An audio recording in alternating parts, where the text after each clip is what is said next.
여자여, 나와 무슨 상관이 있나요? 아직 내 때가 이르지 못하여. 어머니라고도 안 하고 여자예요. 아직 자기 때가 아니라고 그래요. 자기 때가 아니에요. 아마 그랬을 거예요. 정말로 그랬을 거예요.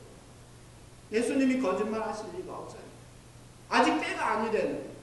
그런데 마리아가 와서 이야기를 하고 하인들을 불러서 예수님이 너희에게 무슨 말을 하든지 그대로 하라고 그랬어요.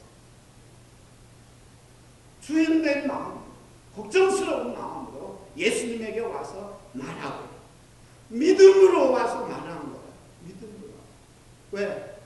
예수님이라면 이 일을 해결하실 수 있을 거예요. 이 문제는 예수님이라면 해결할 수 있을 거라는. 그렇게 믿었어요. 그래서 하인들을 불러서 예수님이 무슨 말을 하든지 그대로 하라고 했어요. 당부를 합니다.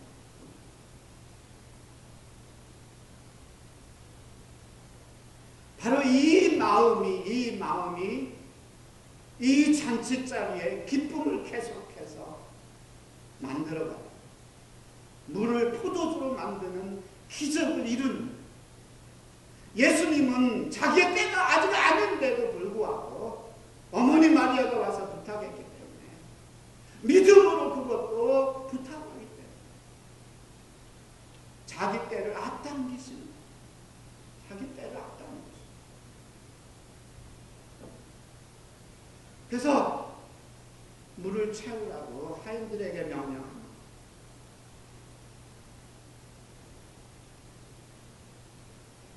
이런 주인의 마음을 아는 마리아가 정말 우리에게는 필요합니다.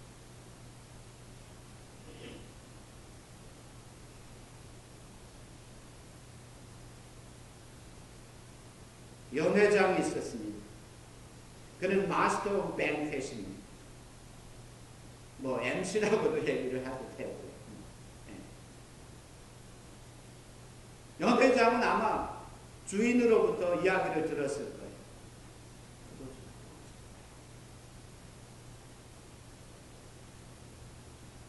내 연회장은 포도주가 떨어졌으니까 그러면 끝나는 거예요.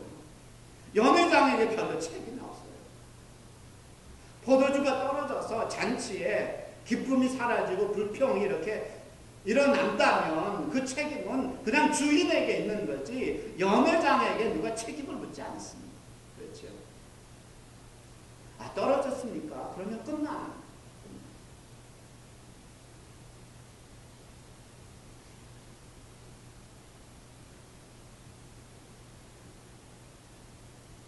그런데 하인들이 여기 있었습니다.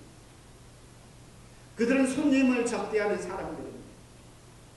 이 하인들도 사실상 이 잔치에 별로 책임이 있는 사람들은 아닙니다.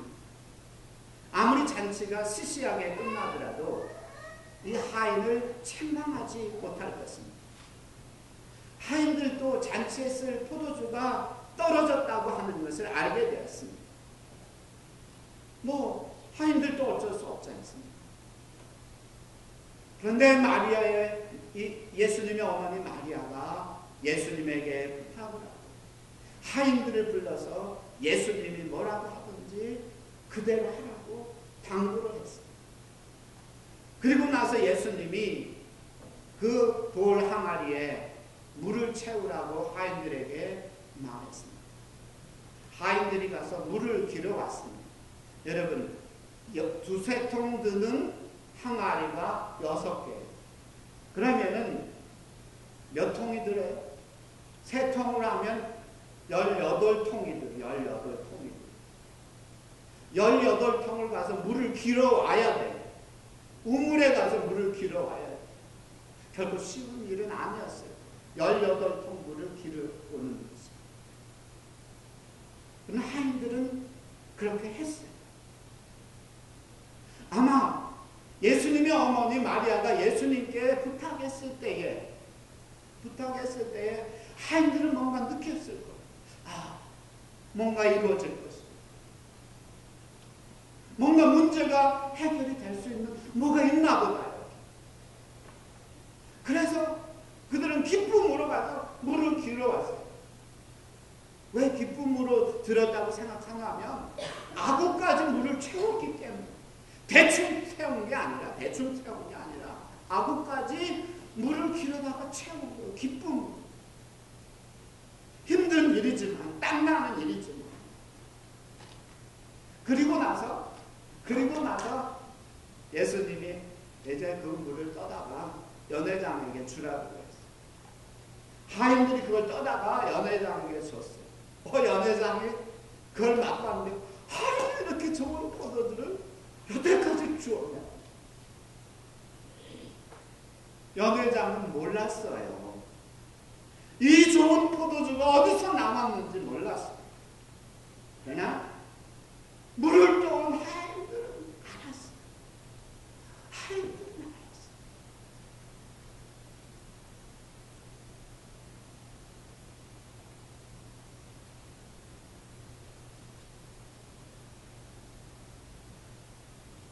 우리 교회 안에도 이 연회장과 같은 일꾼들이 있을 수 있어요. 그냥 되는 대로 하죠. 뭐 내 것을 더 보탤 것도 없고, 뭐 희생할 것도 아니고, 그냥 있는 대로 하고 없으면 말고, 누군가 총대를 매야 되고 고양이 목에 방울을 달아야 하는데, 나는 아니지요. 나는 빠질게요. 내 책임은 없대는 이런 연회장과 같은 사람들도 있을 수 있습니다. 그러나 또 하인들처럼 주님의 말씀에 땀을 흘리며 수고하고 자신을 희생하는 사람들도 있습니다. 이 사람들이 기적을 이루는 것이고, 이 사람들이 그 기적을 처음으로 경험하는, 이 사람들이 정말 기적을 처음으로 보고 듣고 경험하는 거예요. 경험하는 거예요.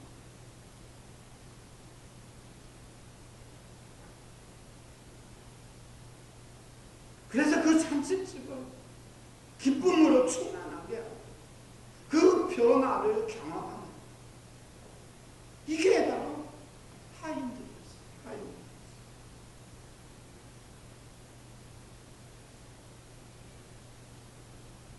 여러분들은 연회장입니까? 아니면 희생하는 하인들입니까?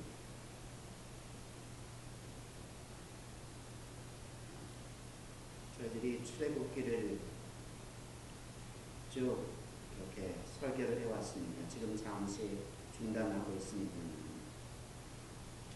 출애굽기 17장에서 우리는 보았습니다. 이스라엘 백성들이 애굽을 이제 출애굽해서 홍해를 건너 이제 마라에 이르러서 쓴물을 단물로 바꾸는 그런 하나님의 기적을 경험합니다. 하나님께서 만나와 메추라기를 주셔서 먹이시는 것도 경험하는데, 갑자기 아말렉 군대가 쳐들어왔어요. 이스라엘 백성들은 한 번도 전투를 해본 적이 없습니다. 아말렉 군대는 무수히 전투를 했던 아주 그런 군대였습니다. 그러니 이 두 군대가 이제 전쟁을 붙었는데 어떻게 했으면 좋겠어요? 모세가 여호와의 지팡이를 들고 산에 올라가 서서 손을 들고 기도합니다. 그랬더니 전장에서 여호수아를 대장으로 하는 전쟁에서 이스라엘 백성들이 이겨나갑니다. 근데 모세가 손이 피곤해서 이렇게 내려오니까 어떻게 해요? 이스라엘 백성들이 막 또 져서 쫓겨옵니다. 옆에 있던 아론과 훌이 이것을 봤어요. 모세가 기도하는데 손이 올라가니까 우리가 이기고 손이 내려오니까 우리가 지네. 모세를 반석 위에 앉히고 아론이 이쪽 팔을 잡고 훌이 저쪽 팔을 잡아서 들어 올렸어요.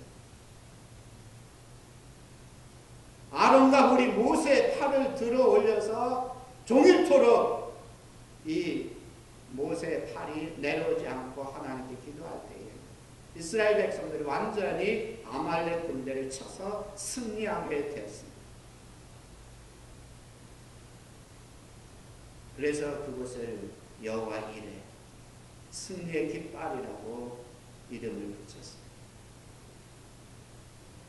여러분, 금년 저희들이 정말 개인적으로 정말 이렇게 영적으로 이런 삶에부터 신앙생활에서 또 모든 것들이 좀 변화되기를 원합니다.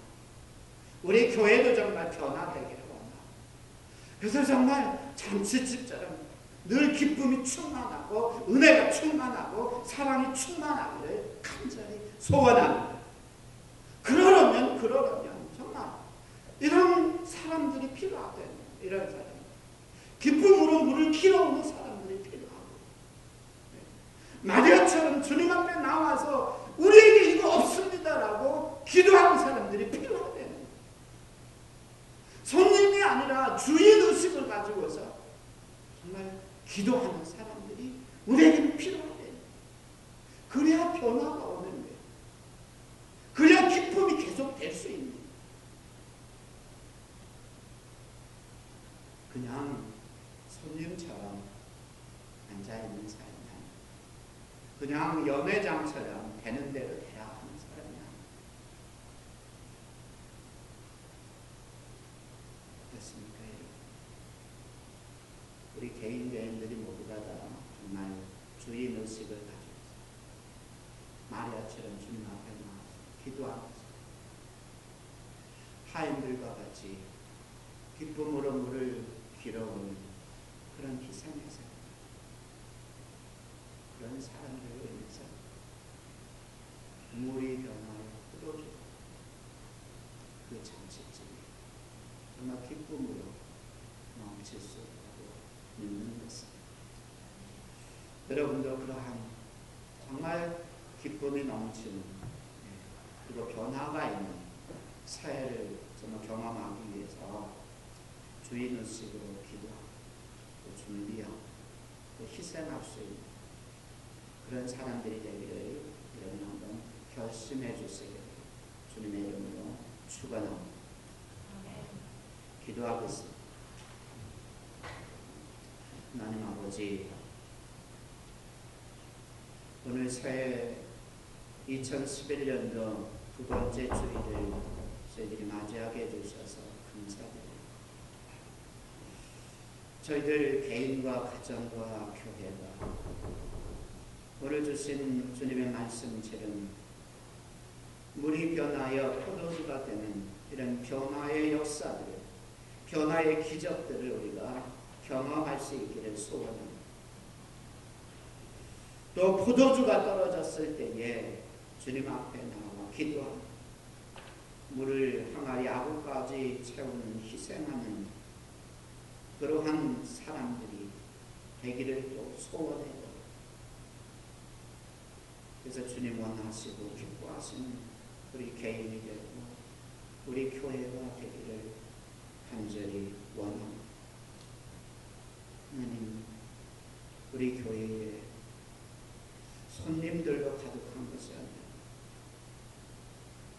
주인의 마음, 아니 우리 주님의 마음을 알아가는, 하나님 아버지의 마음을 알아가는 그런 하나님의 백성들이 많아지고 또 주님 앞에 나와서 좋게 기도하는 기도의 사람들이 많아지기를 하나님, 저희를 그렇게 인도해 주시옵소서. 예수님 이름으로 기도합니다. 아멘. 찬송가 353장